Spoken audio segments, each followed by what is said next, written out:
दरगाह चिश्ती चमन मुतवल्ली सैयद वलीउल्लाह हुसैनी ने वक्फ board chairman और in charge CEO Khwaja Mohiuddin से मुलाकात करते हुए दरगाह की अराजी का तहफ़्फ़ुज़ करने की दरख्वास्त की है। दरगाह मुतवल्ली चिश्ती चमन व दीगर पर मुश्तमिल एक वफ्द ने वक्फ बोर्ड दफ्तर पहुंचकर chairman Mohammad Masihullah Khan, incharge CEO Khwaja Mohiuddin से मुलाकात की और उन्हें बताया कि अब्दुल हमीद नामी शख्स ने दरगाह की अराजी को नामालूम शख्स को फरोख्त करने की कोशिश की है और जब मुतवल्ली व दीगर अफराद ने उसे रोकने की कोशिश की तो उसने एक शख्स के साथ मारपीट की है। सैयद वलीउल्लाह हुसैनी ने एक याददाश्त सौंपते हुए 1600 मुरब्बा गज पर मुश्तमिल वक्फ अराजी के तहफ़्फ़ुज़ की ख्वाहिश की है। इस वक्फ अराजी की कीमत तकरीबन 3 करोड़ रुपये बताई गई है। चेयरमैन वक्फ बोर्ड मोहम्मद मसीहुल्लाह खान और इंचार्ज CEO ख्वाजा मोहिउद्दीन ने तयक़ुन दिया है कि टास्क फोर्स टीम जल्द ही दरगाह का दौरा करेगी और इस वाक़े की तहक़ीक़ात की जाएगी। बिस्मिल्लाहिर्रहमानिर्रहीम। अस्सलाम वालेकुम रहमतुल्लाहि व बरकातुहू।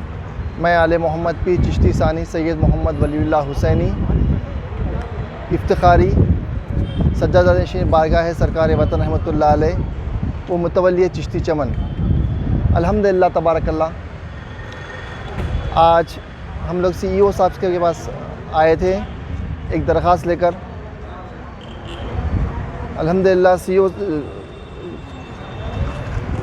साहब ने तयक़ुन दिया कि वो अच्छी से अच्छी कार्रवाई करेंगे। अल्हम्दुलिल्लाह मकसद ये था यहाँ आने का कि बारगाह सरकार वतन रहमतुल्लाह अलैह चिश्ती चमन मंगलहाट, वहाँ पर शेख हमीद साहब जो एक ज़माने से रहा करते थे, आज भी हैं, वह किसी गैर मुस्लिम को वक्फ़ की लैंड बेचने की कोशिश की है।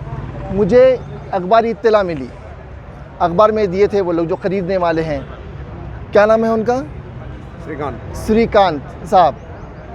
तो मैं अखबारी जवाब दिया उसका। अखबारी जवाब देने के बाद फिर परसों आए थे हम लोग CEO साहब के पास, तो वो वक्फ़ टीम को हमारे साथ दिए। वक्फ़ टीम को लेकर हम लोग जब वहाँ पे गए तो शेख हमीद और उनके बेटे वगैरह बहस और तकरार करने लगे। आप यहाँ क्यों आए, किस वास्ते आए, क्या है, किधर है। मैं बोला वो सब कुछ भी नहीं है, तुम लोग जहाँ हैं वहाँ रहो।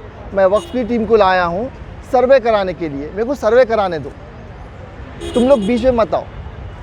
और उससे पहले SHO साहब मंगलहाट को मैं भी फ़ोन किया और एक हमारे मुखलिस है मोहल्ले के, वो भी फ़ोन किए, तो वो किसी काम से मसरूफ़ थे। वो बोले कि मैं अपने असिस्टेंट को भिजा रहा हूँ, आप लोग जाएं, आप लोग सर्वे कराएं। चुनाचे वो हम तुम्ही की बात करें और ये मोहल्ले के नौजवान हैं, मोहम्मद आसिफ, जो बारगाह शरीफ के ताल्लुक़ से, इदारे के ताल्लुक़ से काफ़ी दर्दमंदाना मामला रखते हैं हर चीज़ में। और भी मोहल्ले के ऐसे काफ़ी लोग हैं, हमारे शौकत भाई हैं और अब्दुल्ला हैं, हमारे शाहिद फरीदी साहब, खुर्शीद हुसैन, बहुत से लोग हैं। अब किन किन के नाम लूँ, किस किस के नाम लूँ। वहाँ पे वो सर्वे होने नहीं दिया गया, हाथापाई पे आ गए और आसिफ के ऊपर हमलावर हुए। आपको जो धमकी दी वो भी उसके बाद मेरे पे भी खंजर लेके आए मारने के लिए। उनके फर्जन, शेख हमीद के फर्जन जो मोहसिन है, वो मेरे पे खंजर लेके आए। ये क्या तमाशा है ये। मैं chief minister of Andhra Pradesh, chief minister of Telangana से और KCR साहब, KTR साहब और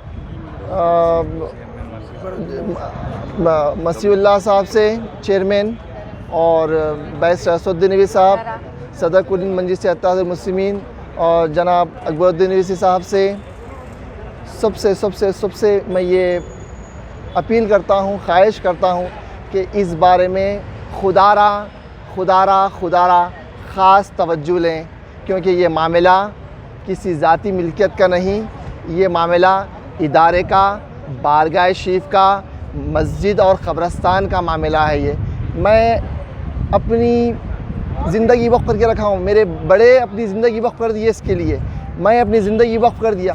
क्या कह रहा हूँ मैं? मत बेचो कह रहा हूँ मैं, और वो मत बेचो बोल रहा हूँ तो मैं दुश्मन हो गया। इंकरेजमेंट्स करते हैं, आए दिन नए नए तमाशे चलते रहते। आखिर ये कब तक चलते रहेगा? लिहाजा अल्हम्दुलिल्लाह सीईओ साहब के पास आए थे और अल्हम्दुलिल्लाह काफ़ी वो मदद का जी ये है जो सीईओ साहब को दरख्वास्त दी है। सीईओ साहब से मुलाकात हुई और सीईओ साहब को ये दरख्वास्त दी है। अल्हम्दुलिल्लाह सीईओ साहब तयक़ुन भी दिए हैं कि वो अच्छी से अच्छी कार्रवाई, बेहतर से बेहतर जो हो सकता है वो कार्रवाई करेंगे।